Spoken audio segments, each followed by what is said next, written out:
NEET और BSc nursing के exams के लिए बायोलॉजी के कुछ एमसीक्यूज़। तो चलिए स्टार्ट करते हैं आज का हमारा पार्ट नंबर 2। मानव के लिए कार्बन मोनोऑक्साइड विषाक्त क्यों है? इसका करेक्ट आंसर मैं आपको बता देता हूं फ्रेंड्स। समय को देखते हुए हीमोग्लोबिन ऑक्सीजन के बजाय कार्बन मोनोऑक्साइड के साथ संयोजित होता है और प्राप्त उत्पाद वियोजित नहीं हो सकता है, इसलिए यह बहुत ही खतरनाक होता है। तापमान के व्यापक परास को सहन करने वाले और उसमें खूब बढ़ने वाले जीवों को क्या कहा जाता है? तो उसे पृथुतापी अर्थात पृथुतापी जीव तापमान में बड़े परिवर्तन को सहन कर सकते हैं। तनुतापी वे जीव होते हैं जो केवल एक संकीर्ण तापमान परास में जीवित रहते हैं। समतापी में शरीर का तापमान स्थिर और अपेक्षाकृत उच्च होता है। असमतापी वे जीव होते हैं जो अपने शरीर के तापमान को नियंत्रित नहीं कर पाते हैं। कैंसर से पीड़ित व्यक्ति का विकिरण चिकित्सा से उपचार किया जाता है। इस उपचार में निम्नलिखित में से किस तकनीक का उपयोग किया जाता है? तो इसका जो करेक्ट आंसर है वह है अर्बुद कोशिकाओं को घातक रूप से किरणित किया जाता है। विकिरण चिकित्सा कैंसर के उपचार में से एक है जहां अर्बुद कोशिकाओं को घातक रूप से विकिरणित किया जाता है, लेकिन अर्बुद के पास वाली कोशिकाओं और ऊतकों को क्षति से बचाने के लिए पूरा ध्यान भी रखा जाता है। जीन चिकित्सा का एक उदाहरण है तो यह गंभीर संयुक्त प्रतिरक्षा न्यूनता SCID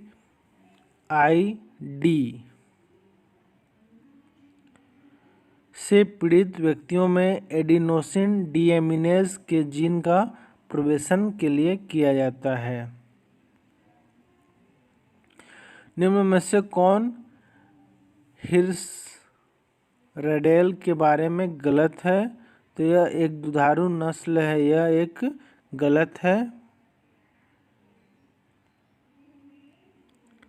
ग्रेव्स रोग की विशेषता निम्नलिखित है सिवाय वजन बढ़ना। इसके अलावा नेत्र कोण में वसा का जमा होना, थायराइड ग्रंथि में वृद्धि होना, वजन का घटना, यह ग्रेव्स रोग का विशेषता है। नेत्रोत्सेधी गलगंड हाइपरथायरॉयडिज्म का एक रूप है जो थायराइड ग्रंथि की वृद्धि, नेत्र गोलक के फैलाव और आधारभूत चयापचय दर में वृद्धि और वजन घटने से लक्षित किया जाता है। इसे ग्रेव्स रोग भी कहा जाता है। निम्न में से कौन आंतरिक सूत्रकर्णीय झिल्ली के ETS का संकुल भी है? तो ATP सिंथेज। फल पकने के लिए गैसों का कौन सा संयोजन उपयुक्त होता है? तो C2H4 and CO2।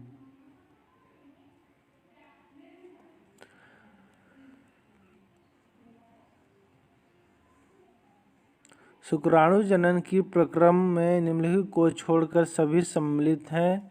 तो शुक्राणु का छोटा होना, इसके अलावा सभी। शुक्राणु जनन अगतिशील से गतिशील शुक्राणुओं के निर्माण का एक प्रक्रिया होता है। इस प्रक्रिया के दौरान शुक्राणु की कमी नहीं होती है। कायिक जनन और असंग जनन के बीच क्या समानता होती है? तो दोनों जनक के समान संतति उत्पन्न करते हैं।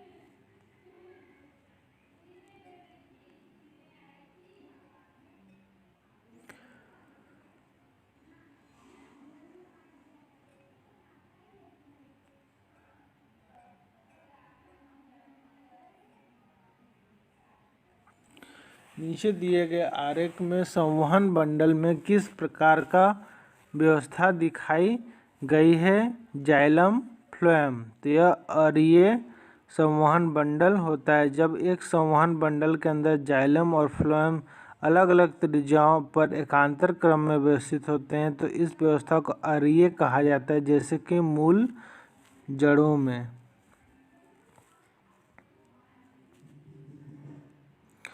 कार्बोक्सी पेप्टिडेज का सहकारक कौन सा है? तो यह होता है जस्ता। निम्न में से कौन सा जला रंभी अनुक्रम में अग्रणी समुदाय का निर्माण करता है? तो पाद पल्लवक। बोगले हमेशा भोजन के लिए जहाँ मवेशी चर रहे होते हैं उनके निकट घूमते हैं। इन दोनों के बीच परस्पर क्रिया को कहा जा सकता है, तो इसे सहभोजिता कहते हैं। शुक्रजनक उपकला के संबंध में निम्नलिखित कथनों में से प्रत्येक सत्य है सिवाय। तो यह है यौन आरंभ से पहले इसमें शुक्राणु प्रसू पाए जाते हैं। यह सही उत्तर है। गलत युग्म का पता कीजिए। तो इसमें साइटोकाइनेज अवरोध मुख में लार, यह गलत युग्म या जोड़ी है।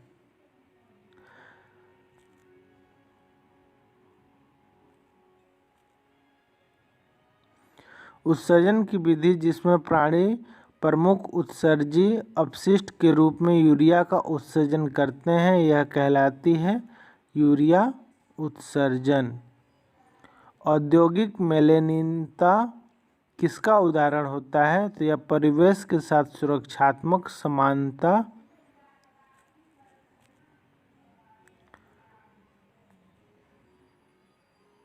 विशिष्ट परिस्थितियों में सोडियम के पुनः अवशोषण में शामिल वृक्काणु का भाग होता है। तो दूरस्थ संवलित नलिका। संवर्ग वर्गीकी संवर्ग की क्रमिक व्यवस्था को किस रूप में जाना जाता है? तो उसे पदानुक्रम कहते हैं। प्रो हार्मोन इंसुलिन को किसके निष्कासन के द्वारा एक पूरी तरह से परिपक्व और कार्यात्मक इंसुलिन हार्मोन्स बनने के लिए संसाधित किया जाता है? तो इसे सी पेप्टाइड कहते हैं। टी.डब्ल्यू. एंगेलमैन के प्रिज्म प्रयोग में उपयोग किया या हरित सवाल होता है, तो इसे क्लेडोफोरा कहते हैं। निम्न में से कौन सा सही मिलान नहीं है? तो अग्नाशय सबसे बड़ी बहिस्रावी ग्रंथि है, यह गलत है।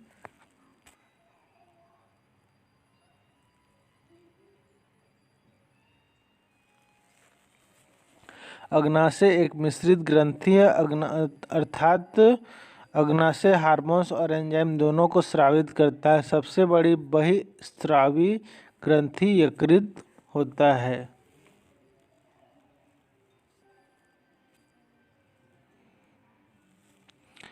पांच जगत वर्गीकरण में एस्कोमाइसिटीज को किसमें शामिल किया गया है?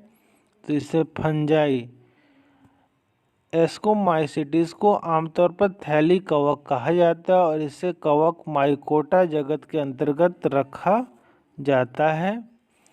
उच्च पादप में शिखाग्र प्रभाविता किसके कारण होती है? तो यह ऑक्सिन के कारण होती है। ऑक्सिन की उपस्थिति पादप में शिखाग्र प्रभाविता का कारण बनती है और साइटोकाइनिन शिखाग्र प्रभाविता को तोड़ने के लिए उत्तरदायी होते हैं।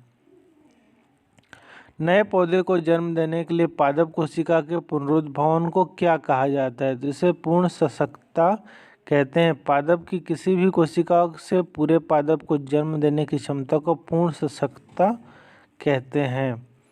किशोर प्रावस्था के अंत की शुरुआत होती है, तो यह जनन प्रावस्था। जीवन अवधि को किशोर प्रावस्था, जनन प्रावस्था और वृद्धावस्था में विभाजित किया गया है।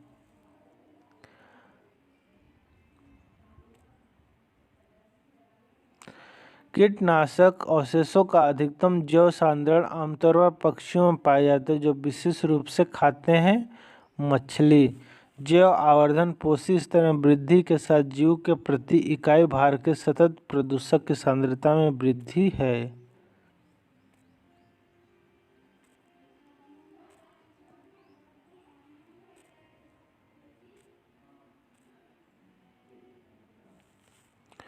जायांग में से एक से अधिक स्त्री केसर हो सकते हैं। ऐसी अवस्था को क्या कहा जाता है? उसे बहुअंडपी कहा जाता है। जायांग पुष्प के मादा जनन भाग का प्रतिनिधित्व करता है। जायांग में एकल स्त्री केसर एकांडपी हो सकता है या फिर एक से अधिक स्त्री केसर या बहुअंडपी हो सकते हैं।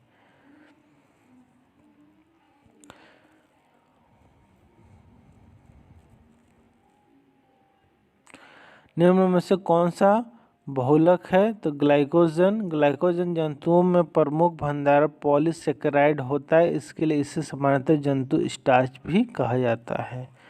तो फ्रेंड्स, आज का वीडियो यहीं तक। नेक्स्ट वीडियो के साथ आएंगे, तब तक के लिए जय Hind. Thank you for watching. Have a good day.